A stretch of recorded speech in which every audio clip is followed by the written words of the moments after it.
Hello everyone, कैसे हो आप सब लोग। आई होप कि आप सभी बहुत अच्छे होंगे। तो आज की वीडियो में हम लोग यहाँ पर फाइनली बात करेंगे अपने कम्युनिटी फार्मेसी मैनेजमेंट के बारे में, जो कि हमारे यूनिट 2 का लास्ट चैप्टर होने वाला है। तो इस वीडियो के बाद फाइनली हमारी बहुत ही लेंदी यूनिट नंबर 2 कंप्लीट हो जाएगी एंड इसकी जो नोट्स है वो आपको हमारे ऐप पर देखने को मिल जाएगी। बाकी आप लोग कॉपी और पेन लेके बैठ जाइए और हम लोग अपना आज का वीडियो स्टार्ट करते हैं।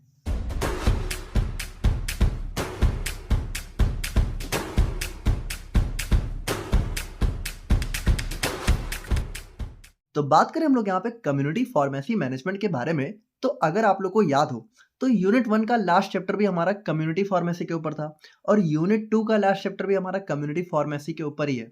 वहां पे हमने कम्युनिटी फार्मेसी का इंट्रोडक्शन देखा था, यहाँ पे हम लोग कम्युनिटी फार्मेसी का मैनेजमेंट देखने वाले हैं। तो कम्युनिटी फार्मेसी मैनेजमेंट से क्या मतलब है कि जो हमारा कम्युनिटी फार्मेसी क्या है, हमारा सिंपल सा एक मेडिकल शॉप।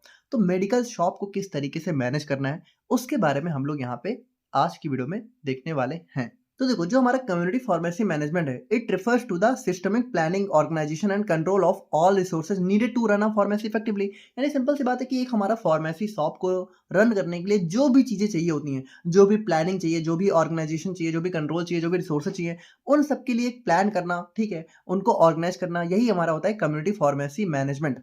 बाकी देखिए, the aim is to ensure quality health care services, availability of medicine, financial sustainability and patient satisfaction. तो भाई इसका एम क्या होता है कि जो हेल्थ केयर सर्विस है उनमें quality health care service provide करी जा सके, जो भी मेडिसिन हैं, ठीक है, जो भी जरूरी मेडिसिन हैं वो सारी अवेलेबल हो, फाइनेंशियल सस्टेनेबिलिटी हो, है ना, मतलब कि ऐसा ना हो कि मेडिसिन को बाई करने के पैसे ही नहीं है या फिर कोई प्रॉब्लम आ रही है फाइनेंस रिलेटेड, या फिर पेशेंट को सेटिस्फेक्शन मिल जाए। तो ये सारी चीजें हमारा इसका एम होता है। अब अगर हम लोग यहाँ पे इसके कुछ की डोमेन्स की बात करें तो देखो, इस पूरे चैप्टर में हम लोग यहाँ पे इन्हीं 4 एस्पेक्ट पर बात करेंगे। पहला होगा फाइनेंशियल मैनेजमेंट, दूसरा होगा मटेरियल मैनेजमेंट, तीसरा होगा स्टाफ मैनेजमेंट और चौथा होगा इंफ्रास्ट्रक्चर मैनेजमेंट। तो सबसे पहले बात करते हैं फाइनेंशियल मैनेजमेंट के बारे में। तो फाइनेंशियल मैनेजमेंट का मतलब क्या है? Proper finance ensures that pharmacy can be set up and run without interruption. तो भाई देखिए, फाइनेंस तो हर एक चीज की नींव होती है, सबसे जरूरी चीज होता है। पैसा होगा तभी तो आगे की चीजें सोच सकता है कोई भी इंसान। तो फाइनेंस तो बहुत ही जरूरी है ताकि फार्मेसी हमारा बिना किसी इंटरप्शन के स्मूथली चलती रहे। अब पर्पस क्या होता है भाई, फाइनेंस हमें क्यों चाहिए? तो भाई सब हमें अगर फार्मेसी खोलनी है तो हमें एक लैंड चाहिए, उसके लिए फाइनेंस चाहिए। बिल्डिंग बनवानी पड़ेगी, उसके लिए भी फाइनेंस चाहिए। मशीनरी इक्विपमेंट्स, वो सारी चीजों के लिए भी हमें मशीनरी खरीदनी होगी, जो भी जरूरी इक्विपमेंट्स हैं, रैक है, टेबल है, चेयर है, रेफ्रिजरेटर है, तो उन सभी चीज़ों के लिए हमें फाइनेंस की ज़रूरत पड़ेगी। To purchase raw materials and other materials, तो जो भी रॉ मटेरियल्स है या फिर जो फाइनल हमारी दवाएँ हैं, उनको खरीदने के लिए भी हमें चाहिए। उसके बाद हमें सैलरीज़ पे करनी है, वेजेस भी मतलब मज़दूरी, वेतन हो गया, ठीक है? ये भी हमारा सैलरी हो गया। बाकी जो भी इंसिडेंटल चार्जेस हैं, तो कभी-कभी मान लीजिए कोई इंसिडेंटल ऐसा पड़ गया, ठीक है? तो वहाँ पे भी चार्ज पे करना है। तो इन सभी चीज़ों के लिए उसके बाद स्टॉक को मेंटेन करना, प्रोडक्ट को सप्लाई करना, इन सभी चीज़ों में पैसों का बहुत मेजर रोल है। अब अगर हम लोग यहाँ पे टाइप्स ऑफ फाइनेंस की बात करें तो फाइनेंस 2 टाइप का हो सकता है। जैसे एक हमारा हो गया फिक्स्ड कैपिटल।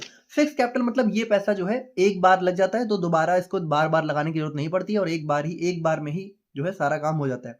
जैसे कि ये हमारा लॉन्ग टर्म एसेट, जैसे कि जो भी हमारे फिजिकल स्ट्रक्चर्स हो गए, जैसे कि हम लोग रैक बनवा रहे हैं, ठीक है? तो रैक एक ही बार बनवानी है। फर्नीचर्स हैं, उसके बाद जो भी मेजर इक्विपमेंट्स यहाँ पे यूज़ होने हैं, तो ये सब एक बार ही में बाय करना है, हर बार तो इसे बाय नहीं करना पड़ेगा। तो ये फिक्स्ड कैपिटल हो गया। और एक होता है वर्किंग कैपिटल, जो कि मतलब डेली का एक्सपेंड हो गया या फिर हर महीने एक्सपेंड करना पड़ता है। जैसे कि डेली जो भी दवाएँ खरीदनी है तो उसके लिए डे टू डे के लिए भी फंड्स चाहिए। उसके बाद जो भी बिल्स वगैरह पे करने हैं, ठीक है? तो इलेक्ट्रिसिटी बिल हो गया या फिर रेंट चार्ज हो गए और सैलरीज़ पे करनी है, रेंट पे करना है, तो ये सभी लगभग हर महीने करने पड़ेंगे, ठीक है? ऐसा तो है नहीं कि एक बार पे कर दिया तो उसके बाद नहीं करना। तो ये वर्किंग कैपिटल है जो कि चलता रहता है।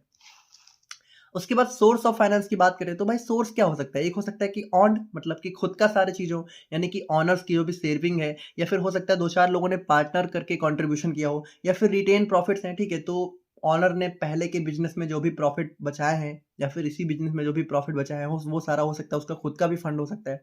और बोरोड फंड भी हो सकते हैं, मतलब बैंक या फिर फाइनेंशियल लोन हो वगैरह हो सकते हैं। तो ये हमारा हो जाता है फाइनेंशियल मैनेजमेंट। और बात करते हैं सेकंड हम लोग यहाँ पे मटेरियल मैनेजमेंट के बारे में। तो material management is about ensuring the right medicine and supplies in the right quantity quality at the right time. तो मटेरियल मैनेजमेंट का मटेरियल का मतलब क्या है भाई? मटेरियल का मतलब हमारी दवाएं। तो जो हमारी दवाएं हैं वो राइट क्वांटिटी, राइट क्वालिटी और राइट टाइम पे सप्लाई करी जा सकें और कम से कम कॉस्ट और वेस्टेज में करी जा सकें। तो यही इसका मेन एम होता है। बाकी इसके अंदर क्या क्या होता है? इसके अंदर हम लोग मटेरियल को प्रोक्योरमेंट, प्रोक्योरमेंट मतलब खरीदना, ऑब्टेन करना। मेंटेनेंस तो स्टॉक को मेंटेन करके भी रखना होता है। इशू हैंडलिंग एंड ट्रांसपोर्ट, तो कभी कभी हमें दवाओं को इधर से उधर भेजना भी पड़ता है, मंगाना भी पड़ता है। उसके बाद डिस्पोजल, तो जो भी दवाएं एक्सपायर हो चुकी है उसको हमें डिस्पोज भी करना है, ठीक है। तो या फिर जो भी हमारा, मान लीजिए अगर कोई सर्विस ऑफर करी जा रही है तो पेशेंट की दवा पट्टी के बाद कुछ डिस्पोजल आइटम्स भी होते हैं, ठीक है, तो उनको डिस्पोज करना भी जरूरी होता है। तो ये सारी चीजें इसके अंदर आ जाती हैं। अब अगर हम लोग यहाँ पे बात करें कि कौन कौन से मटेरियल्स यहाँ पे रिक्वायर्ड होते हैं, तो सबसे पहला आ जाता है मेडिसिन एंड मेडिकल प्रोडक्ट्स। तो यहाँ पे क्या होता है कि adequate stock of prescription medicine, OTC drugs, vaccine and essential medical supplies. तो भाई ये तो सबसे जरूरी यही होता है। हमारा एक हॉस्पिटल, एक मेडिकल शॉप में क्या होता है? सबसे जरूरी हमारी जो भी दवाएं हैं, चाहे वो प्रिस्क्रिप्शन हो, चाहे ओटीसी हो, चाहे वैक्सीन हो, चाहे एसेंशियल मेडिकल सप्लाईज हो, ये सारी चीज़ें होनी ही चाहिए। उसके बाद इक्विपमेंट्स में, जैसे अगर कोई टेम्परेचर सेंसिटिव ड्रग है तो उसको हमें रेफ्रिजरेट करके रखना पड़ेगा, तो रेफ्रिजरेटर भी चाहिए। उसके बाद हमारा वेइंग मशीन हो गया, कंप्यूटर हो गया, कैश रजिस्टर हो गए, डिस्पेंसिंग काउंटर हो गए, ठीक है, जहाँ पे हमारा दवाएं जो है डिस्पेंस करनी है उसके लिए भी एक काउंटर होना चाहिए।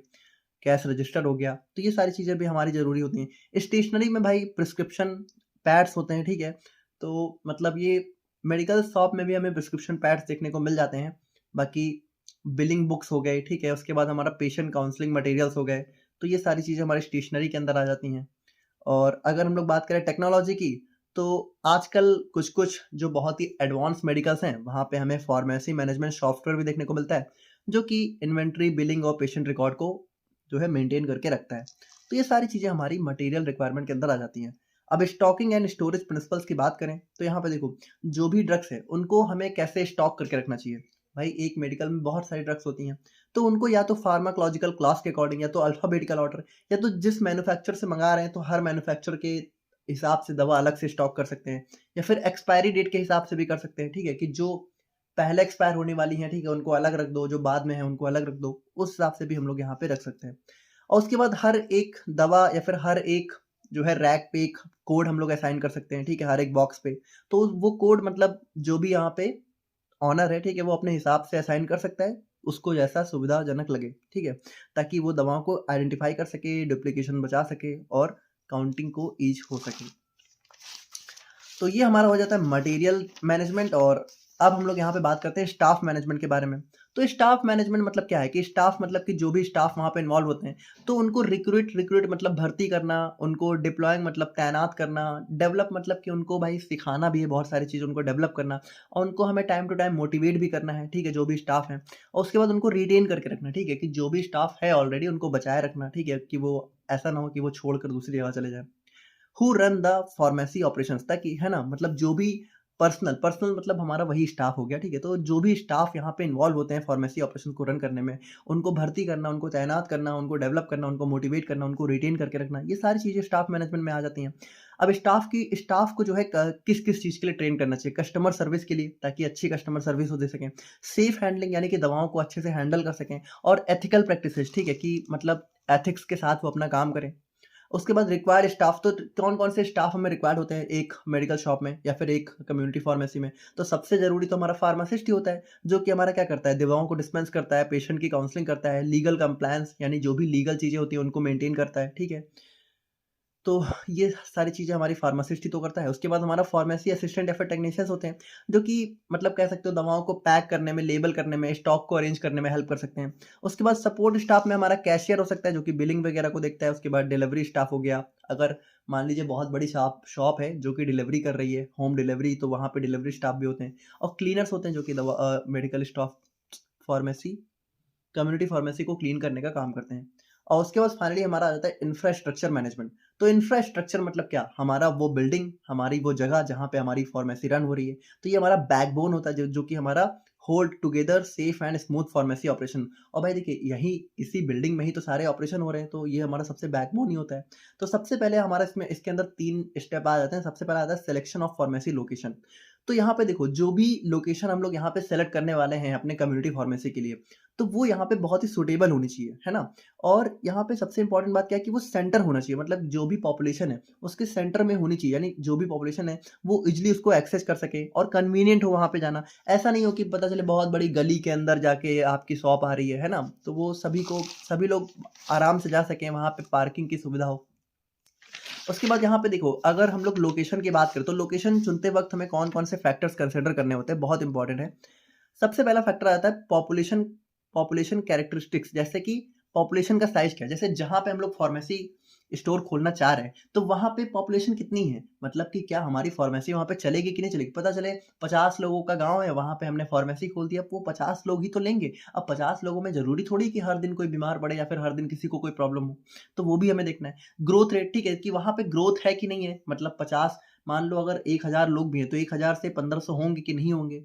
उसके बाद ऑक्यूपेशन ट्रेंड, मतलब कि वहाँ पे बिज़नेस का क्या ट्रेंड है? जिस जगह हम लोग फार्मेसी खोल रहे हैं, क्या वहाँ पे बिज़नेस चलते हैं कि नहीं चलते हैं? लोग खरीदारी करते हैं कि नहीं करते हैं? इनकम डिस्ट्रीब्यूशन कैसा है? कि मतलब ऐसा तो नहीं है कि जिस जगह हम लोग खोल रहे हैं, वहाँ पे 1-2 लोग के पास ही बहुत सारा पैसा है और बाकी सारे लोग मतलब थोड़ा-सा गरीब किस्म के हैं, है ना? और उसके बाद प्रिस्क्रिप्शन बाइंग पावर, तो लोगों के पास क्या दवा खरीदने की पावर है? मतलब यहाँ पे भी वही चीज़ आ जाती है कि क्या लोगों के पास पैसा है कि वो दवा खरीद सकें? क्योंकि देखो, ये सारी चीज़ें हम लोग देखेंगे तभी तो अपनी शॉप को खोलेंगे। पता चले हम लोग शॉप खोल दें, वहाँ पे कोई दवा ले ही नहीं पा रहा है, किसी के पास इतना पैसा ही नहीं है, तो हमारा शॉप खोलने का मतलब क्या रह जाएगा? उसके बाद competitive characteristics such as number of competitor, distribution, location and growth trend. तो यहाँ पे कितने कॉम्पिटिटर हैं, मतलब अगर आप अपनी मेडिकल शॉप खोल रहे हो, तो कितनी मेडिकल शॉप ऑलरेडी खुली हुई हैं, ठीक है? उसका डिस्ट्रीब्यूशन कैसा है? लोकेशन और ग्रोथ ट्रेंड, तो वही चीज़ है कि हमारा ग्रोथ हो सकती है कि नहीं हो सकती है? आगे बढ़ सकता है कि नहीं बढ़ सकता है? कल को मान लीजिए आप अपनी शॉप को और बड़ा बनाना चाहें, तो क्या वो बड़ी बनाई जा सकती है कि नहीं बनाई जा सकती है? उसके बाद physician availability such as number and types of physician. अब भाई देखिए, दवा इंसान कब लेगा? जब डॉक्टर उसको दवा लिखेगा, तो डॉक्टर कब लिखेगा? जब डॉक्टर होगा। तो जिस एरिया में फार्मेसी खोल रहे हो, क्या उस एरिया के आस-पास कोई हॉस्पिटल है, डॉक्टर हैं तो कितने हैं? तो जितने ज़्यादा होंगे उतने ज़्यादा चांसेज़ हैं उसके रन होने के। उसके बाद financing such as requirement and sources of fund. तो भाई देखिए, जो फंड है, ठीक है? तो मतलब जो भी पैसा आप लगा रहे हो, उसका सोर्स क्या है, ठीक है? उसका क्या रिक्वायरमेंट है, क्या ज़रूरत है? तो वो सारी चीज़ें हमें यहाँ पे ध्यान में रख के करनी पड़ती हैं।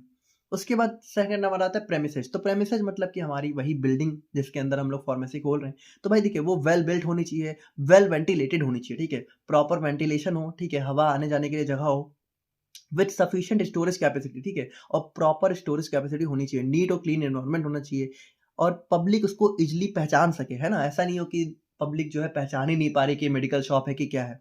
उसके बाद यहाँ पे स्टैंडर्ड ऑपरेटिंग प्रोसीजर से मेंटेन हो। उसके बाद सेपरेट एक डिस्पेंसिंग यूनिट हो, है ना? जहाँ पे हमारी दवाएँ दी जा रही हैं, वो सेपरेट इस एरिया होना चाहिए, वेटिंग एरिया भी सेपरेट होना चाहिए, टेलीफ़ोन सर्विस होनी चाहिए और इलेक्ट्रिसिटी की कांस्टेंट सप्लाई होनी चाहिए। ड्रिंकिंग वाटर की फैसिलिटी भी होनी चाहिए और यहाँ पे एक सेपरेट काउंसलिंग एरिया होना चाहिए, जहाँ पे पेशेंट को काउंसलिंग दी जा सके। और फर्नीचर एंड फिक्सचर की बात करें, तो नीट वेल प्लेस्ड शेल्फ्स होने चाहिए फॉर स्टोरेज ऑफ मेडिसिन, ठीक है? तो जो भी रैक्स हैं, शेल्फ्स हैं, वो बहुत ही वेल होने चाहिए, ठीक है? और वो मॉइस्चर, हीट और लाइट से प्रोटेक्ट होने चाहिए। Well furnished counselling area with table, chair and cabinet for storage of record, ठीक है? तो जो भी रिकॉर्ड है ना? जो भी किन पेशेंट ने दवा ली, उन सबका एक रिकॉर्ड होता है। तो रिकॉर्ड को भी स्टोर करने के लिए प्रॉपर जो है कैबिनेट्स वगैरह होने चाहिए। और उसके बाद अगर हम लोग यहाँ पे इक्विपमेंट्स की बात करें, तो इक्विपमेंट्स के अंदर हमारे जैसे रेफ्रिजरेशन होना चाहिए, है ना? अगर जो भी टेम्परेचर सेंसिटिव ड्रग्स हैं उनके लिए। कंप्यूटर एंड सॉफ्टवेयर होना चाहिए, काउंसलिंग रूम होना चाहिए जहाँ पे जो भी रेफरेंस मटेरियल हैं, चार्ट हैं, basic instrument like weighing balance, height meter, glucometer, sphygmomanometer हो गया। स्फिग्मोमैनोमीटर क्या होता है? आप लोग मुझे कमेंट करके बताइए कि इसका क्या यूज़ होता है? उसके बाद हमारा स्टेथोस्कोप हो गया, थर्मामीटर हो गया, तो ये सारी चीज़ें यहाँ पे होनी चाहिए काउंसलिंग रूम में, ठीक है? काउंसलिंग रूम मतलब क्या? जहाँ पे हम लोग पेशेंट को काउंसलिंग कर रहे हैं। तो भाई अगर उसको कोई भी प्रॉब्लम है, तो सबसे पहले हम लोग चेक करने के लिए सारे इंस्ट्रूमेंट तो होने चाहिए। उसके बाद list of equipment reported in schedule N of drugs and cosmetics act. तो शेड्यूल एन में जो भी इक्विपमेंट्स यहाँ पे मेंशन है, वो सारे यहाँ पे होने चाहिए। तो ये हो जाता है हमारे यहाँ पे कम्युनिटी फार्मेसी मैनेजमेंट और यहाँ पे हमारी यूनिट 2 कंप्लीट होती है। बाकी मिलते हैं हम लोग यहाँ पे नेक्स्ट वीडियो में, तब तक के लिए थैंक यू सो मच।